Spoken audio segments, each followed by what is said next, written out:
बिस्मिल्लाहिर्रहमानिर्रहीम।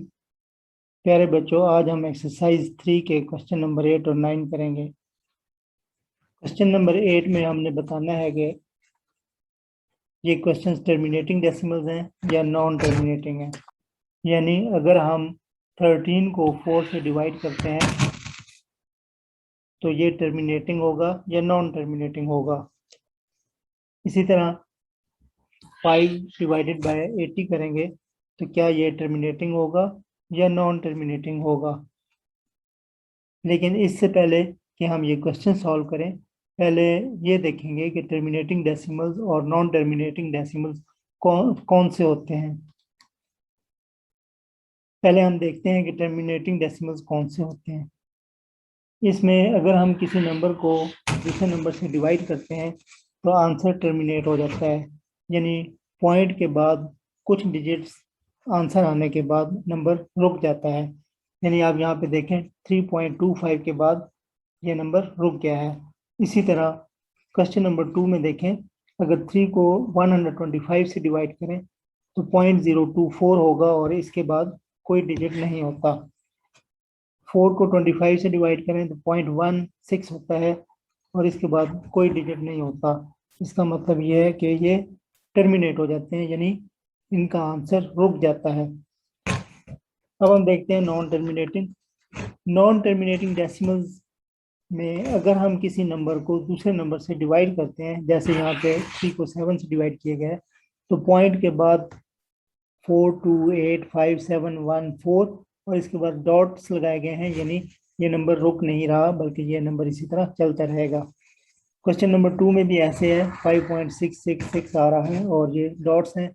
इसका मतलब है कि ये आंसर नहीं रुकता, टर्मिनेट नहीं होता। इसी तरह क्वेश्चन 3 में भी ये टर्मिनेट नहीं होता। तो जो आंसर्स रुक जाते हैं या जिनमें रिमाइंडर 0 होता है वो टर्मिनेटिंग होते हैं, और जिनमें रिमाइंडर 0 नहीं होता तो उसे हम नॉन टर्मिनेटिंग कहते हैं। अब हम इन क्वेश्चंस को सॉल्व करते हैं। तो इनको सॉल्व करने का तरीका ये होगा कि सबसे पहले हम इनके डिनोमिनेटर्स के प्राइम फैक्टराइजेशन करेंगे।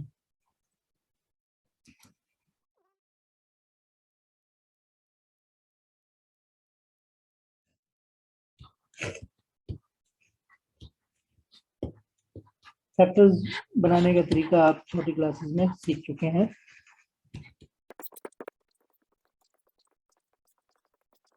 ये हमने तमाम डिनोमिनेटर्स के फैक्टर्स बना लिए हैं। अगर आप हमारे चैनल पर नए हैं तो चैनल को सब्सक्राइब कर लें, वीडियो को लाइक करने के साथ साथ बेल आइकन को ज़रूर प्रेस किया करें ताकि आपको नई आने वाली वीडियोस का नोटिफिकेशन मिल सके।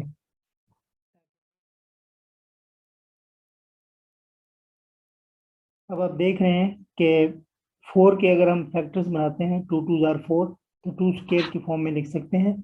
इसी तरह 80 के फैक्टर्स को हम 2 पावर 4 मल्टीप्लाई 5 लिख सकते हैं।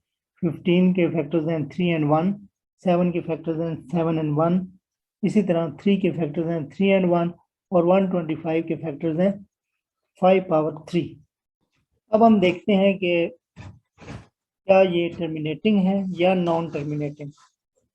2 10 के टेबल में आता है, यानी 2 5 10, इसका मतलब है कि ये टर्मिनेटिंग होगा।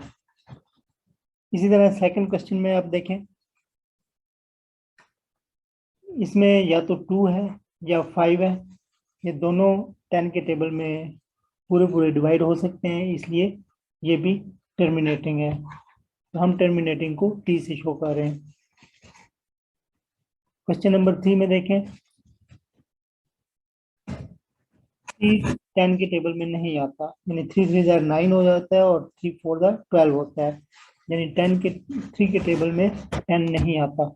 इसका मतलब है ये नॉन टर्मिनेटिंग है और नॉन टर्मिनेटिंग को हम एन टी से शो। इसी तरह क्वेश्चन नंबर 4 में आप देख लें कि 7 और 1 फैक्टर्स बनते हैं जो कि 10 के टेबल में नहीं आते, ये भी नॉन टर्मिनेटिंग है। क्वेश्चन नंबर 5, इसमें आप देखें 3 एंड 1 है, तो ये भी नॉन टर्मिनेटिंग हुआ। इसी तरह क्वेश्चन नंबर 6 में 5 है और 5 10 के टेबल में आता है, 5 2 जार 10, लिहाजा ये टर्मिनेटिंग होगा।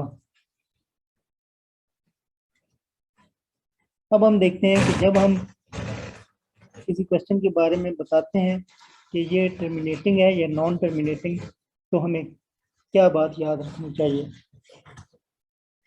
हमें ये याद रखना चाहिए कि फैक्टर्स ऑफ डिनोमिनेटर्स या 2 हो या 5 या दोनों भी हो सकते हैं, तो ये टर्मिनेटिंग होंगे। इसी तरह कोई अगर ऐसा नंबर है, ऐसा फ्रैक्शन है जिसका डिनोमिनेटर में 2 या 5 के अलावा हो, जैसे यहाँ पे 3 है, तो वो नॉन टर्मिनेटिंग होगा। अब हम देखते हैं कि डिनोमिनेटर्स के 2 और 5 क्यों देखते हैं। इसकी वजह यह है कि जब हम डेसिमल पॉइंट को ख़त्म करते हैं, इसके बजाय हम डिनोमिनेटर में मल्टीपल्स ऑफ 10 लिखते हैं, और ये डेसिमल ख़त्म करने का तरीका आप पहले से ही जानते हैं, क्योंकि जब हम डेसिमल ख़त्म करते हैं तो डिनोमिनेटर में 10 के मल्टीपल्स आते हैं, और 10 के अगर हम फैक्टर्स बनाते हैं तो वो 2 और 5 होंगे। उम्मीद है आपको टर्मिनेटिंग और नॉन टर्मिनेटिंग की समझ आ गई होगी।